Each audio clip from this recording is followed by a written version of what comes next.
two men in a small boat on a winter morning, somewhere off the coast of Newfoundland. Tom and Howard. They pulled up a fishing net full of halibut, enormous fish, hundreds of pounds each. Tom hauled in the net, and Howard grabbed each fish and clubbed it over the head to kill it.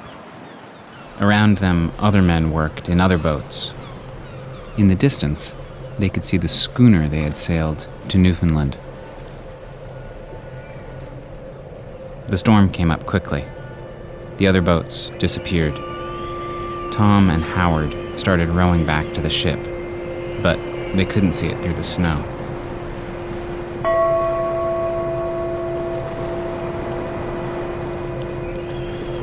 Night fell and the snow let up, and they could see a light in the ship's rigging, but the wind and the waves kept pushing them away.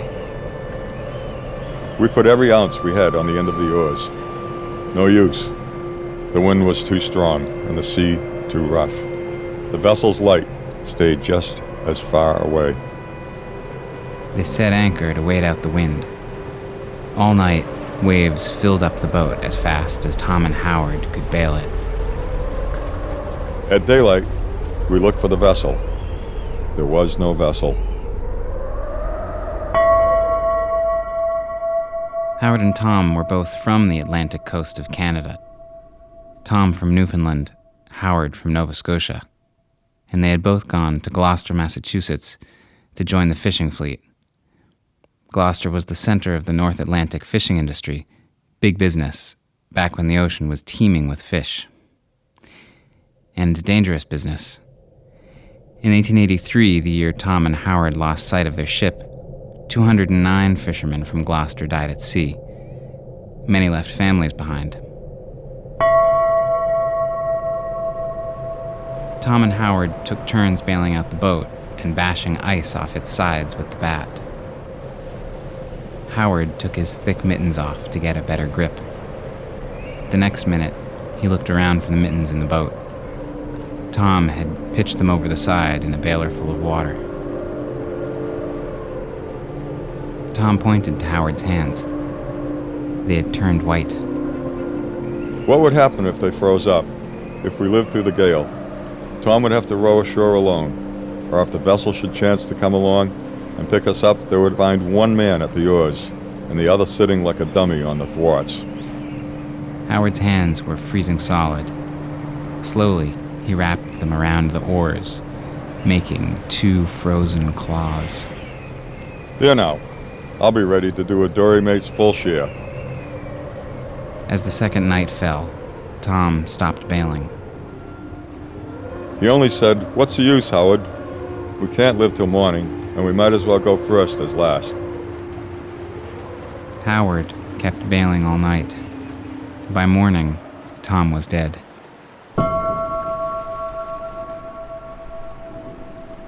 The wind had stopped blowing. Howard slid his frozen hands onto the oars and started rowing. He rowed all day, and all the next day. By noon on the fourth day after the storm, Howard saw land.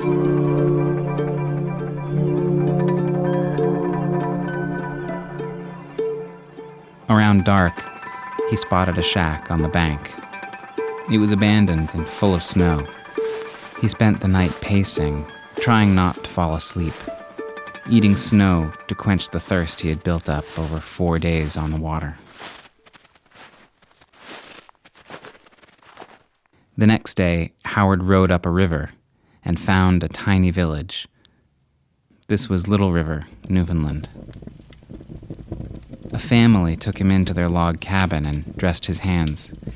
It took days for them to thaw out, and when they did, Howard lost all of his fingers, except a stub of both thumbs. The family shared their food with Howard, but the town of Little River was close to starvation that winter. All they had to eat was flour, cornmeal, and salt cod. Villagers started eating their dogs. Howard's story began to spread outside of Little River. a ship of seal hunters came to see him. They left behind enough food to keep the villagers alive until spring. On April 23rd, 4 months after he'd gone astray, Howard was bundled up in a sail and carried onto a boat on his way home. Howard made his way back to Gloucester. In his absence, he'd become a celebrity. Those other 209 men lost at sea that year weren't coming back. But Howard was the one who lived. He'd come back from the dead. The owners of the halibut ship he'd sailed on made a point of paying him his share of the earnings. The local newspaper took up a collection. They raised $500. People expected this fisherman with no fingers would need the money to live on. Instead, Howard used it to set up a cigar shop. The shop did well. The following Christmas, Howard went into the newspaper office. He wanted to donate $500 to the families of fishermen who'd died at sea. It became a habit. Every year, Howard would give away extravagant amounts of food and money to folks who needed it. And every year, he'd send a shipment of food to Little River. He opened a tavern and entertained sailors by telling his story and picking up quarters off the bar using the flat of his hand.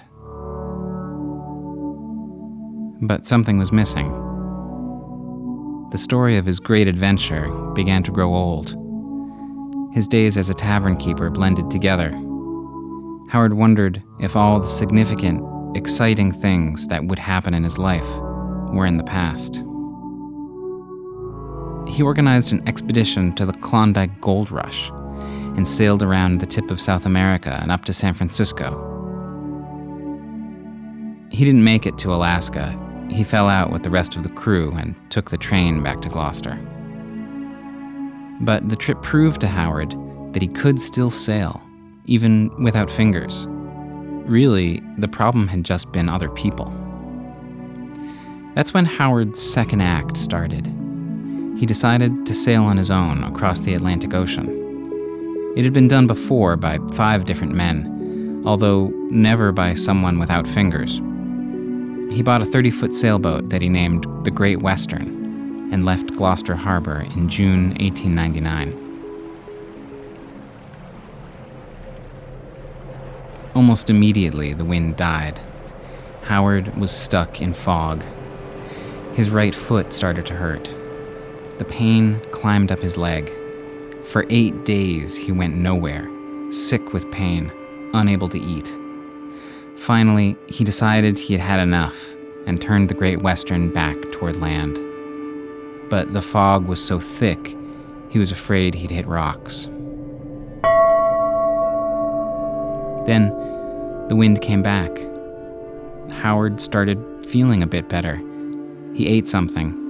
The pain subsided. He put up the sails and headed out to the open ocean. One day, a passing steamship hailed Howard and asked if he needed anything. I had not heard the sound of a human voice for about 30 days. My own voice sounded so disagreeable when answering them that I made up my mind that I would never let an hour go by without saying something. So after that, whenever anything had to be done, I would give orders to do so and then go do it myself. On August 18th, 62 days after leaving home, Howard sailed into Gloucester, England. He drew a crowd. News of Howard's attempt to sail across the ocean had preceded him. There were speeches, toasts, a reception at a fancy hotel. Howard visited London and Paris before heading home. He didn't sail back. He booked passage on a Cunard ocean liner instead. And he was ready with stories to regale the newspapermen in Gloucester with when he got back. A couple of years passed. Howard got restless. In June 1901, he headed out again on his own. On the day he left, he held a press conference. A business house sent one of their clerks to me and wanted me to put their advertisement on my sale, promising me to give me adequate compensation. This I took as an insult. I'm not going for money, but for my own enjoyment. Had they given the Addison Gilbert Hospital $100, they could have covered my boat with ads. Howard got beaten back by heavy storms. Days at a time, he sat at the tiller in the gale, unable to take a break to sleep or eat. But when steamers came along and offered to take him aboard, he refused. On July 18th, he reached Portugal. It had taken him just 39 days, the record for a solo Atlantic crossing. At 24, Howard Blackburn managed to survive an unimaginable ordeal through the force of his will. And it had made him a celebrity. It would be perfectly understandable for him to stand behind his bar and retell the story for the rest of his life. But something drove Blackburn back out to sea. Something about that danger. Being alone against the ocean made him feel alive. And he liked having stories written about him in the newspaper when he got back. So, 20 years after coming back from the dead, he went out, again and again, to face the same ocean that had taken Tom Welch and thousands of others. And again, Howard Blackburn came back.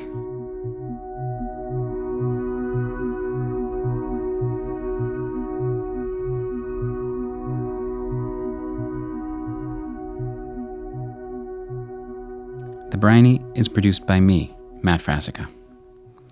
Peter Souza played the voice of Howard Blackburn. You can catch Pete's sea shanty group, 3 Sheets to the Wind, at the Rum Line in Gloucester on Monday nights. Special thanks to Stephanie Buck and the Library of the Cape Ann Museum, where you can see the actual sloop Blackburn sailed in his record-setting solo Atlantic crossing. This episode is indebted to Joseph Garland's excellent biography of Howard Blackburn, Lone Voyager. Quotations from Blackburn's writings come from that book and materials at the Cape Ann Museum. Music in this episode is by Blue Dot Sessions, David Seste, and Poddington Bear. If you like The Briny, consider leaving a review on iTunes. It really does help people find the show. And thanks.